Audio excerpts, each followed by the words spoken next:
Hello दोस्तों, स्वागत है आपके अपने प्यारे चैनल नरुका ऑनलाइन क्लासेस में। और आज के इस वीडियो में हम कक्षा 8 सामाजिक विज्ञान का प्रारंभिक शिक्षा पूर्णता प्रमाण पत्र परीक्षा का 2022 का जो मॉडल पेपर है वो करने वाले हैं, जो कि आपके 8 मई पे होने वाला सामाजिक विज्ञान के पेपर में बहुत ही इंपॉर्टेंट आपके काम में आएगा। तो चलिए बिना किसी देरी वीडियो को शुरू करते हैं। तो यहाँ पर दिए गए हैं स्ट्रक्चर। तो देखिए, सेक्शन ए में पहला क्वेश्चन दिया गया है कि बिसलपुर परियोजना राजस्थान के किस जिले में स्थित है। तो बिसलपुर परियोजना राजस्थान के टोंक जिले में स्थित है। ऑप्शन नंबर ब इसका सही आंसर होगा।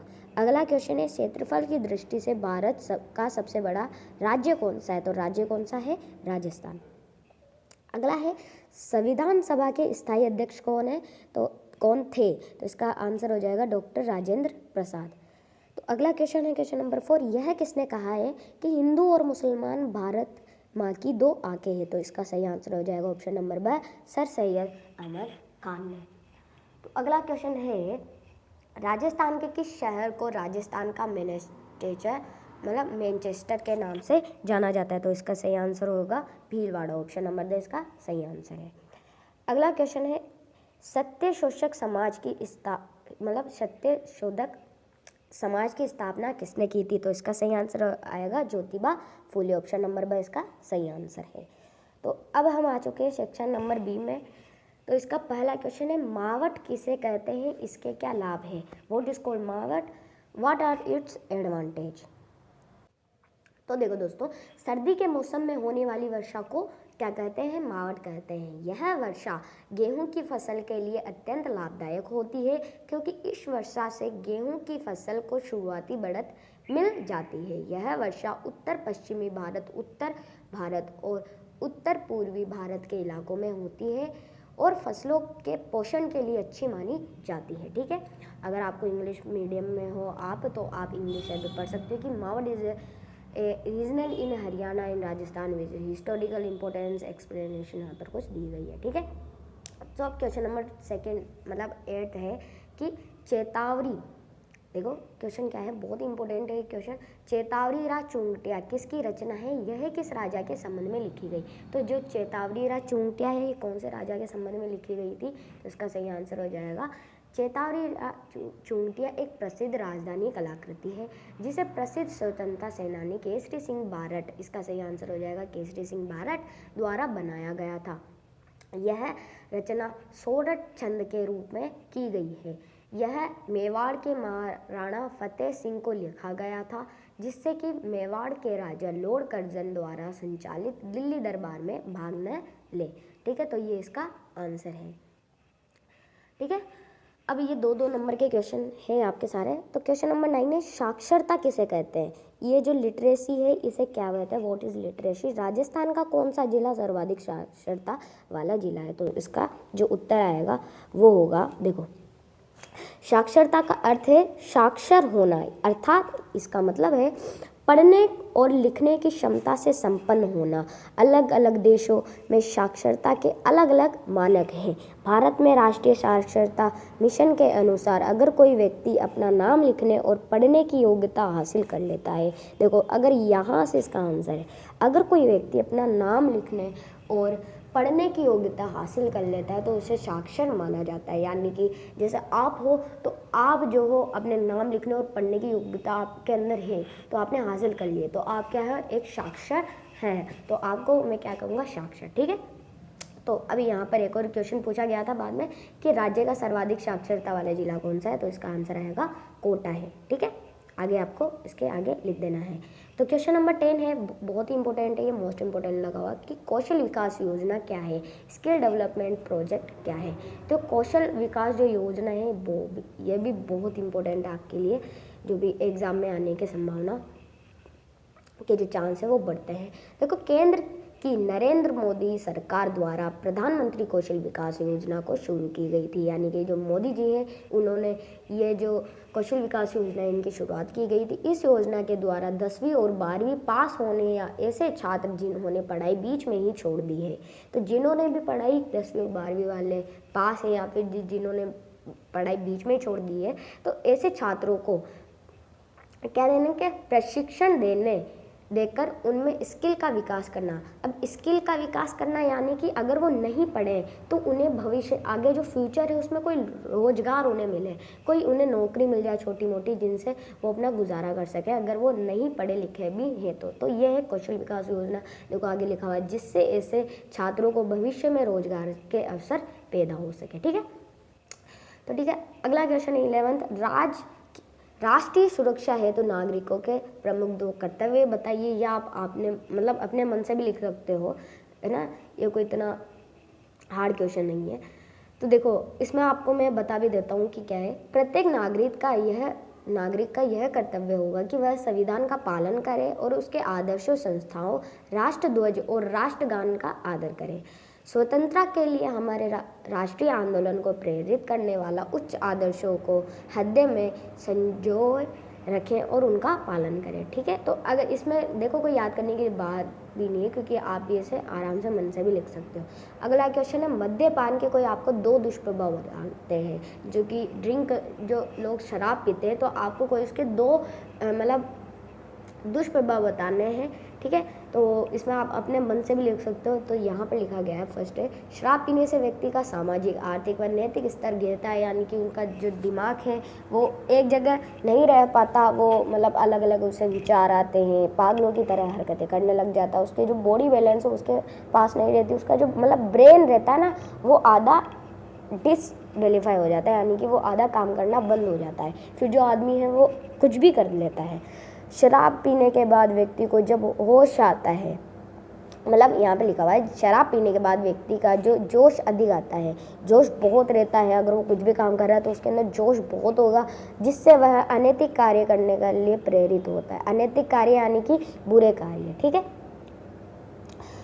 अब देखो क्वेश्चन नंबर 13 है, भारतीय संघ में विलय से मना करने वाली किन्हीं 2 रियासतों के आपके नाम लिखने हैं। ठीक है, तो यहाँ पर इसका आंसर हो जाएगा हैदराबाद। देखिए इसका आंसर हो जाएगा हमारे हैदराबाद, भोपाल, जोधपुर ट्रेन को यह है जो राज्य थे इंडिया के दौड़ने भागने में मिलने से विलय करने से मना कर दिया था। यानी कि हैदराबाद, भोपाल और जोधपुर, ये यहाँ पर 3 नाम दिए गए। 2 नाम पूछे, यहाँ पर मैंने आपको 3 बता दिए, एक आपको मतलब लिख देना है वहाँ पर, अगर ज़्यादा हो सके तो ज़्यादा लिख देना है, लेकिन एक चीज़ का ध्यान रखना, जो पूछे वही आपको करना है। तो सेक्शन सी का है, अब राजस्थान की प्रमुख नदी घाटी परियोजनाओं के नाम लिखने हैं आपको। ठीक है, जो रिवर वैली प्रोजेक्ट होते हैं राजस्थान के, आपको उनके बारे में कुछ लिखना है। तो देखो इसका आंसर है भाखड़ा नांगल जो परियोजना है वो सतलज नदी में की गई है। व्यास परियोजना व्यास नदी में, इंदिरा गांधी नहर परियोजना सतलज नदी में, चंबल परियोजना चंबल नदी में। ठीक है, तो ये 4 दी गई है, तो आप 4 आराम से लिख सकते हो, आराम से इनके आपको 2-2 नंबर मिल जाएंगे। ठीक है, अब इसके तो आपको 4 मिल जाएंगे क्योंकि आपने 4 लिखे ना। तो अब क्वेश्चन नंबर 15 है जो कि इम्पोर्टेंट है, कुटीर एवं लघु उद्योग हम किसे कहते हैं। राजस्थान में इन उद्योगों के विकास के लिए कौन सी संस्था कार्य करती है। ठीक है, तो इसका आंसर क्या हो जाएगा, इसका आंसर हो जाएगा 1 करोड़ से अधिक लागत वाले उद्योग माध्यम या भारी उद्योगों में सम्मिलित होते हैं। देश की प्रथम औद्योगिक नीति जो कि 1948 में घोषित की गई, इसमें लघु एवं कुटीर उद्योगों के महत्व का प्रकाश डाला गया। भारत सरकार ने 2 अक्टूबर 2006 से सूक्ष्म लघु व मध्यम उद्यम विकास अधिनियम 2006 MSMED एक्ट 2006 लागू किया गया था। ठीक है, तो आप इसे याद कर लीजिएगा, ये बहुत इंपॉर्टेंट प्रश्न है। ठीक है, 16 वाला क्वेश्चन है, संविधान सभा में राजस्थान के प्रमुख सदस्य कौन कौन से थे। किन्हीं के आपको 4 के नाम लिखने हैं, 4 नंबर का है तो 4 के नाम लिखो, यानी कि 1 नाम लिखोगे तो आपको 1 नंबर मिल जाएगा इसमें। तो देखिए अब यहाँ पर 4 की बात की गई ना, मैं आपको बहुत सारे बता रहा हूँ जो आपको याद हो जाए, अगर आपको 4 नहीं तो कुछ 5-6 तो हो जाए, ताकि आपके अगर कुछ और आ जाए तो आप कर सकते हो। एक एक कृष्णमाचारी, हीरालाल शास्त्री, खेतड़ी के सरदार सिंह, जसवंत सिंह, राज बहादुर, मणिकल्याल वर्मा, गोकुल लाल आवासा थे। इसके अलावा रामचंद्र उपाध्याय, बलवंत सिन्हा मेहता, दलेल सिंह और जय नारायण व्यास भी राजस्थान से संविधान सभा में शामिल थे। ठीक है दोस्तों, तो ये आपको मेरे हिसाब से समझ में आ गया होगा क्वेश्चन। अगला क्वेश्चन है, ये मुगल साम्राज्य का दिया गया, हमारी हिस्ट्री का। मुगल साम्राज्य के पतन में कोई 4 कारण आपको बताने हैं, तो एक कारण का 1 नंबर आपको मिलेगा। तो आपको मतलब पतन, अब यहाँ पर एक क्वेश्चन आ रहा है कि पतन का मतलब होता है कि मतलब ख़त्म हो जाना ये। तो अब आपको बताएं कि मुगल साम्राज्य चल रहा था, पहले बाबर आया था, फिर उसके बाद हुमायूं, ऐसे ऐसे चलता जा रहा था। तो उसके बाद लास्ट में कौन आया था, हमारे औरंगजेब आया था। और औरंगजेब के बाद बहादुर शाह जफर, अब औरंगजेब था तब तक तो मतलब ये जो मुगल साम्राज्य था ये ख़त्म ही हो गया था। अभी क्यों हो गया था, इसके कारण आपको बताने हैं क्यों हो गया था। तो इसके कारण है, भारत में मुगल साम्राज्य की स्थापना 1526 ईस्वी में हुई। ठीक है, किसने की थी, बाबर ने की थी, ये चीज़ आपको समझ में आ गई। उसके पश्चात बाबर के वंशजों ने अपनी वीरता, साहस, योग्यता एवं कूटनीति के द्वारा मुगल साम्राज्य का विस्तार किया, यानी कि आगे आगे बढ़ते हुए बहुत अच्छा चल रहा था पहले जो मुगल साम्राज्य। लेकिन फिर क्या हुआ, तथा उसे संगठित भी किया, यानी कि एक साथ सब रहने लगे। फिर अकबर आया, जहांगीर आया, शाहजहाँ आया के शासनकाल में देश का सर्वतोन्मुखी विकास हुआ था। किंतु 1707, अब 1526 से स्टार्ट हुआ, 1760 में औरंगजेब की मृत्यु के पश्चात यह साम्राज्य विघटित हो गया और ये शीघ्र ही उसका पतन हो गया। यानी कि जब औरंगजेब मर गया ना, फिर उसके बाद ये जो राज्य है इतना अच्छा से नहीं चल पाया जितना पहले था, और धीरे धीरे इसका पतन हो गया, यानी कि ये खत्म हो गया साम्राज्य। ठीक है, ये चीज़ आपको समझ में आ गई। तो अगला क्वेश्चन है, क्वेश्चन नंबर 18, राजस्थान में किन्हीं 4 प्रमुख धार्मिक पर्यटन के स्थान पर प्रकाश डालिए। बहुत ही इंपॉर्टेंट क्वेश्चन है आपके लिए। देखो इंपॉर्टेंट तो सारे, बस आपको याद करना है, तो याद होने के बाद आपको सब आ जाएगा। देखो यहाँ के कुछ मुख्य पर्यटन स्थलों में हवा महल, आमेर किला। ठीक है, अब आपको राजस्थान के जो मुख्य पर्यटन स्थल है, यानी कि जहाँ पर टूरिस्ट आते हैं घूमते, तो आपको बताना है। तो यहाँ पर बहुत सारे दिए गए हैं।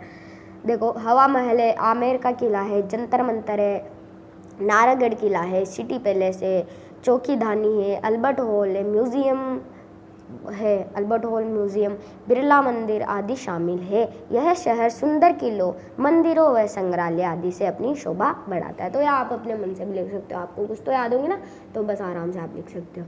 अगला क्वेश्चन है, सड़क यातायात के प्रमुख नियम क्या क्या है। तो देखो ये आपको अपने मन से करना है कि आपको रूल्स बताने हैं रोड ट्रांसपोर्ट के। अगर आप पैदल चल रहे हो तो आपको क्या क्या सावधानी रखनी चाहिए। तो यह आपको पता है कि हमें हमेशा बाएं ओर चलना चाहिए, और अगर हम मतलब दूसरे रास्ते पे जा रहे हैं तो आपको फुटपाथ से चलना चाहिए, इस प्रकार से बताया गया। तो ये तो सिंपल सी चीज़ है, इसमें कुछ मतलब आप अपने मन से भी इसे लिख सकते हो। 4 नंबर आपको आराम से इसमें मिल जाएंगे। अगला क्वेश्चन है जो कि आपके मतलब मैप का है, राजस्थान के मानचित्र व निम्न में से कोई 4 आपको बताने हैं। तो 4 हमें कोई से बताने हैं, तो मैं जयपुर, अजमेर, बाड़मेर और बांसवाड़ा आपको बता देता हूँ। ठीक है, तो यहाँ कहाँ कहाँ पर है ये भी जो मैप भी आपके साथ लेके आओ। अब देखो मैं आपको करा ही रहा हूँ ना, तो मैंने सोचा कि सारी चीज़ें करा दूँ मैं आपको। तो देखो यहाँ पर बाड़मेर यहाँ पर आ चुका है अपना, ये जो बाड़मेर वाला ये है ना, ये है अपने बाड़मेर। देखो ये बाड़मेर, अब जयपुर, ये रहा जयपुर, अजमेर इसके नीचे, और बांसवाड़ा सबसे लास्ट जो है ये आ गया बांसवाड़ा। ठीक है, बहुत ही सिंपल था, इसमें तो आपको कुछ मतलब करने की भी जरूरत नहीं थी, वो बहुत सिंपल आता है। 4 नंबर इसका आराम से मिल जाता है आपको। ठीक है, तो ये चीज़ आपको समझ में आएगी। अब आपको 4 नंबर के फिर से मिल रहेंगे। 21 क्वेश्चन है, बैंक खाता खोलते समय कौन से दस्तावेज आवश्यक है। यानी कि अगर आप बैंक का खाता खोल रहे हो तो आपके पास कौन से डॉक्यूमेंट्स होने चाहिए जिनसे कि जो बैंक अकाउंट है वो आपका खुल जाए। ठीक है, तो इसमें क्या क्या है चाहिए आपको, तो इसके लिए आपको सिर्फ आधार कार्ड नंबर ही पर्याप्त होगा। ओवीडी में पासपोर्ट, ड्राइविंग लाइसेंस, मतदाता पहचान पत्र, राज्य सरकार के किसी सक्षम अधिकारी की ओर से जारी नरेगा जॉब कार्ड, नाम और पते के विवरण वाले नेशनल पॉपुलेशन रजिस्टर की ओर से जारी लेटर शामिल है। ठीक है, तो आपको कुछ चीज़ बताई गई है यहाँ पर। 22 वाला क्वेश्चन है, भारत को पंथ निरपेक्ष राज्य क्यों कहा जाता है। पंथ निरपेक्ष यानी कि धर्म निरपेक्ष, सेक्युलरिज्म आप कहते हो ना, तो अब भारत को सेक्युलर स्टेट क्यों कहा जाता है ये आपको बताना है। पंथ निरपेक्ष क्यों कहा जाता है, तो इसका भी मतलब भारत को पंथ निरपेक्ष राज्य इसलिए कहा गया है क्योंकि भारत एक ऐसा देश है, यहाँ से देखो, क्योंकि भारत एक ऐसा देश है जहाँ पर किसी एक धर्म को नहीं माना जाता, क्योंकि यहाँ पर हिंदू भी रहते मतलब हिंदू, मुसलमान, सिख, ईसाई सारे रहते हैं। तो यहाँ पर किसी एक धर्म को नहीं माना जाता कि हिंदू है तो हिंदू को मानो, मुसलमान है तो मुसलमान, मतलब ऐसा नहीं होता। सब अपने अपने धर्म को मानो, किसी के भी कोई रोक टोक नहीं है, बल्कि सभी धर्मों को समानता प्रदान की जाती है। यानी कि जैसे मान लो दो दोस्त हैं, ये राहुल है और यह अली है। अब राहुल एक मतलब हिंदू है और अली मुसलमान है। तो अब राहुल मतलब भगवान को पूजता है और अली किसको? अल्लाह को। तो इनमें कोई भी भेदभाव नहीं है, दोनों ही भगवान है। बस अपने अपने धर्म को आप कर लीजिए, दूसरा भी कोई धर्म कर सकता है, कोई भी दिक्कत वाली बात नहीं है। यहाँ पर किसी को मतलब एक धर्म को नहीं माना जाता कि भाई एक ही धर्म का आपको पालन करना है। यहाँ पर आप कोई सा भी धर्म, जो भी आपका धर्म है वो आप पालन कर सकते हो उसका, ठीक है, कोई भी रोक टोक नहीं है, ठीक है। बल्कि सभी धर्मों को समानता प्रदान की जाती है, मैंने आपको बताया। अब एक्सप्लेनेशन कहते हैं, एक पंथ निरपेक्ष देश की सबसे अहम चीज़ यही होती है कि वह देश के किसी भी धर्म को ऊंचा या नीचा ना समझे, कि नहीं जो हिंदू है उसका पद मतलब नीचे है, उसके जो भगवान है थोड़े मतलब कम शक्तिशाली है, मुसलमान के ज़्यादा है, ऐसा नहीं है। सबके ही बराबर हैं, ऐसा नहीं है। ना ही किसी देशवासी के साथ धर्म की वजह से भेदभाव करें। यानी कि मतलब हमारे पड़ोस में मान लो एक हिंदू आ गया है ना, तो मान लो सिख आ गया, सिख और ईसाई दो परिवार आ गए, तो हम उन्हें हटाएंगे नहीं कि आपका धर्म अलग है, नहीं, आप और हमारे साथ रहो, आप हमारे साथ रहो, हम आपकी कुछ चीज़ें सीखें, आप हमारी कुछ चीज़ें सीखो, ठीक है, इस तरह है। तो चलिए अब आगे पढ़ते हैं। खंड 10 सेक्शन डी का ये है सवाल 23 है, जनसंख्या वृद्धि के 3 प्रमुख कारणों का वर्णन आपको बताना है। यानी कि कुछ कारण आपको बताने हैं और अनुकूल जनसंख्या के लिए आवश्यक शर्तें कौन कौन सी, ये आपको बताना है। सॉरी।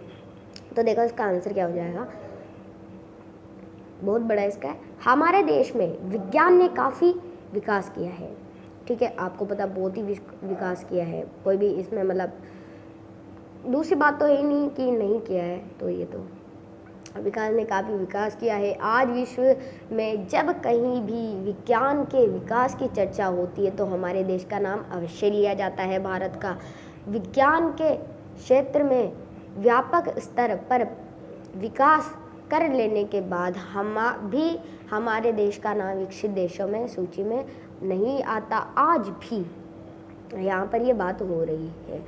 भारत की गिनती विकासशील देशों में होती है, यानी कि जिनका मतलब पॉपुलेशन ज़्यादा। अब देखो अपने जो पॉपुलेशन है वो 2.5% है ना सालाना बढ़ती है, और जो चीन की है वो 1.5% बढ़ती है, यानी कि अपने 1.0% और बढ़ती है अपनी। तो आपको जो है मतलब अब इसके आपको कारण भी बताने, तो कारण आप लिख सकते हो कि हमें अब बाल विवाह नहीं कराना चाहिए, बाल विवाह से बहुत होता है, एंड पॉपुलेशन इतनी बढ़ रही है तो आपको मतलब ये नहीं कि आपको 3-4 बच्चे करने हैं, बस आपको एक बच्चा ही बहुत होता है, क्योंकि आप अगर 3 बच्चों को अलग अलग ड्रेसें दोगे तो वो भी मतलब उनका भी मन होगा यार कि हमें बस एक ही दी। तो इससे अच्छा अगर एक ही बच्चा हो तो उसे 3-3 ड्रेसें मिले तो उसे कितना अच्छा लगेगा। तो ये बात यहाँ पर आप लिख सकते हो। तो देखो यहाँ पर बहुत लिखा हुआ है, आप अपने मन से आराम से लिख देना, ठीक है। तो इसके और में था एक और कि राजस्थान को कितने भौतिक प्रदेशों में बांटा गया है, इसकी प्रमुख विशेषता आपको बताना है।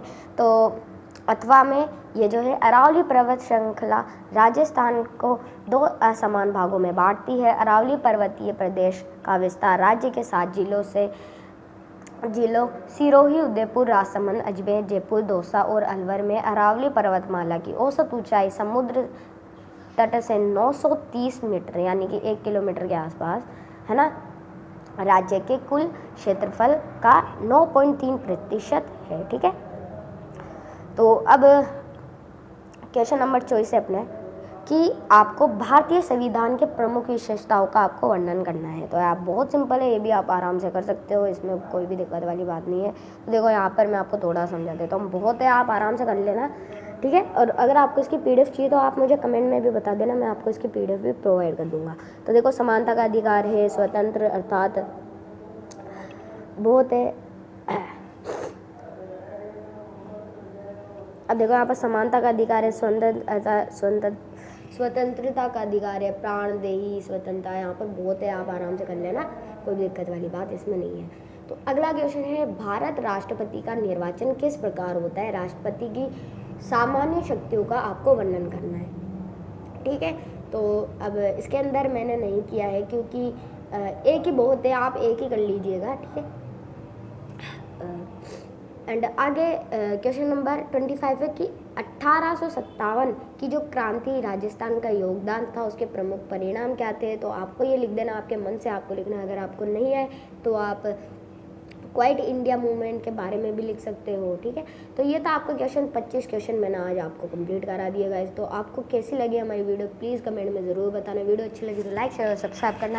ऐसे हैं नेक्स्ट वीडियो मिलेंगे। और हाँ, 8 मई को आपकी जो सामाजिक विज्ञान की तैयारी बहुत अच्छी होनी चाहिए, ठीक है। All the best, thank you.